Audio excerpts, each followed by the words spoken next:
come gather around, I'll read it to all! Come over here in the shade so we all don't die of heat exhaustion.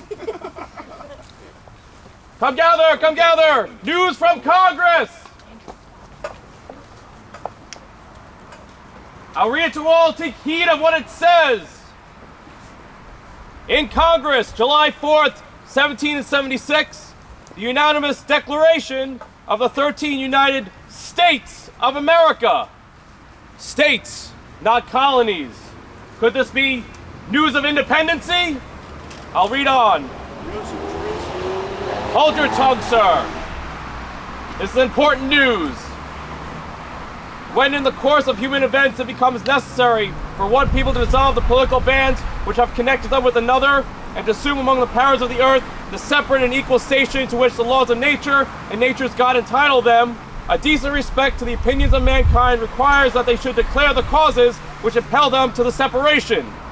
We hold these truths to be self-evident, that all men are created equal, that they are endowed by their Creator with certain unalienable rights, that among these are life, liberty, and the pursuit of happiness, that to secure these rights, governments are instituted among men, deriving their just powers from the consent of the governed, that whenever any form of government becomes destructive of these ends, it is the right of the people to alter or to abolish it, and to institute new government, laying its foundation on such principles and organizing its powers in such form as to them shall seems most likely to affect their safety and happiness.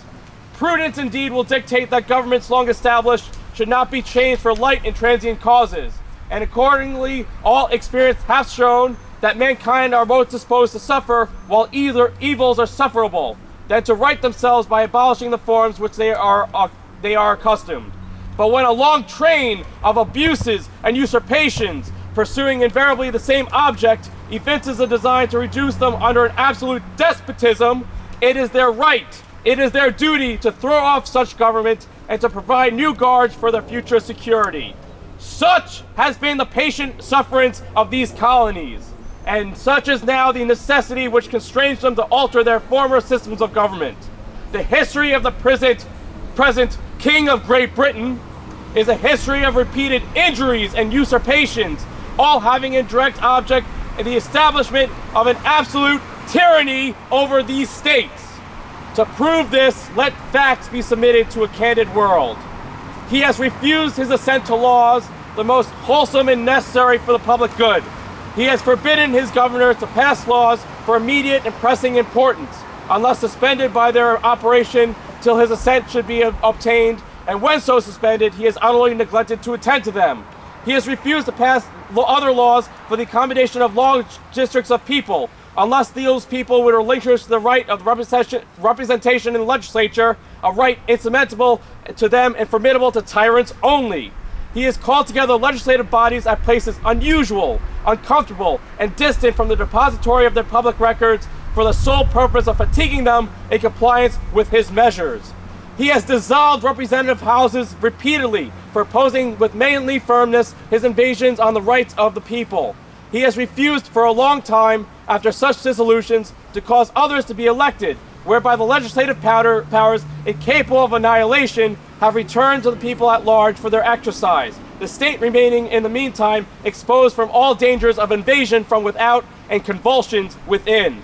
He has endeavored to prevent the population of these states for the purpose of obstructing the laws for naturalization of foreigners, refusing to pass others to encourage their migration hither, and raising the conditions of appropriations of lands.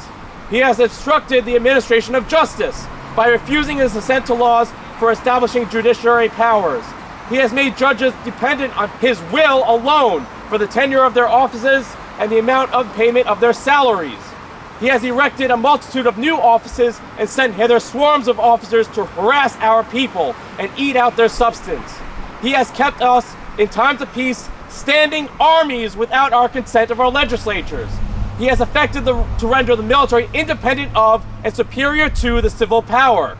He has combined with others to subject us to jurisdiction foreign to our Constitution and unacknowledged by our laws, giving his assent to their acts of pretended legislation, for quartering bodies of armed troops among us, for protecting them by a mock trial, from punishment of any murders they should commit on the inhabitants of these states, from cutting off our trade with all parts of the world, for imposing taxes on us without our consent, for depriving of us, in many cases, of the benefits of trial by jury, for transporting us beyond the seas to be tried for pretended offenses, for abolishing the free system of English laws in a neighboring province, establishing therein arbitrary government, and enlarging its boundaries so as to render it once an example and fit instrument for introducing the same absolute rule into these colonies, for taking away our charters, abolishing our more valuable laws, and altering fundamentally the forms of our governments,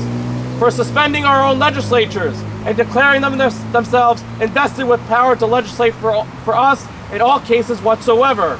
He has abdicated government here by declaring us out of his protection and waging war against us. He has plundered our seas, ravaged our coasts, burnt our towns, and destroyed the lives of our people. He has at this time transporting large armies of foreign mercenaries to complete the works of death, desolation, tyranny, already begun with the circumstances of cruelty and perfidy scarcely paralleled in the most barbarous ages and totally unworthy the head of a civilized nation. He has constrained our fellow citizens taken captive on the high seas to bear arms against their country, to become their executioners of their friends and brethren, or to fall themselves by their hands. He has incited domestic insurrections among us and has endeavored to bring on the inhabitants of our frontiers, the merciless Indian savages whose own rule of warfare is an undistinguished destruction of all ages, sexes, and conditions. In every stage of these oppressions, we have petitioned for redress in the most humblest of terms. Our repeated petitions have been answered only by repeated injury. A prince whose character is thus marked by every act that may define a tyrant is unfit to be the ruler of a free people. Nor have we been wanting in intentions for our British brethren. We have warned them from time to time of our attempts by their legislature to extend unwarrantable jurisdiction over us. We have reminded them of the circumstances of our emigration and settlement here. We have appealed to the native justice and magnanimity, and we have conjured them by the ties of our common kindred to disavow these usurpations, which would inevitably interrupt our connections and correspondence. They too have been deaf to the voice of justice and contiguity. We must therefore acquiesce in the necessity which denounces our separation and hold them as we the rest of mankind, enemies in peace, and enemies in war and peace, friends.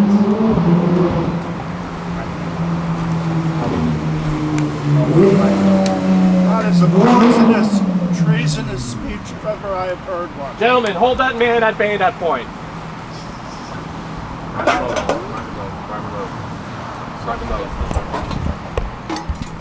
Don't load the gun yet.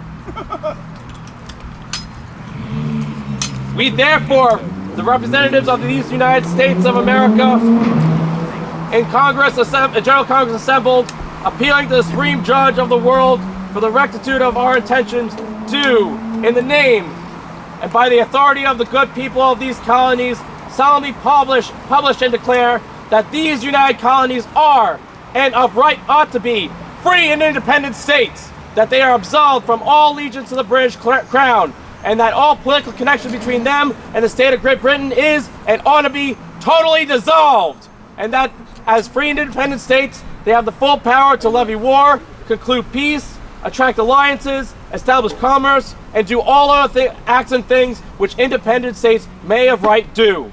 And for the support of this declaration, with a firm reliance on the protection of divine providence, we mutually pledge to each other our lives, our fortunes, and our sacred honor. Signed by the order in behalf of Congress, John Hancock, President. Huzzay! Independency! American independency! Huzzay! Let's fly! Fire! Quiet! Stay quiet. Huzzay! Independency! Let's fly! Thankful.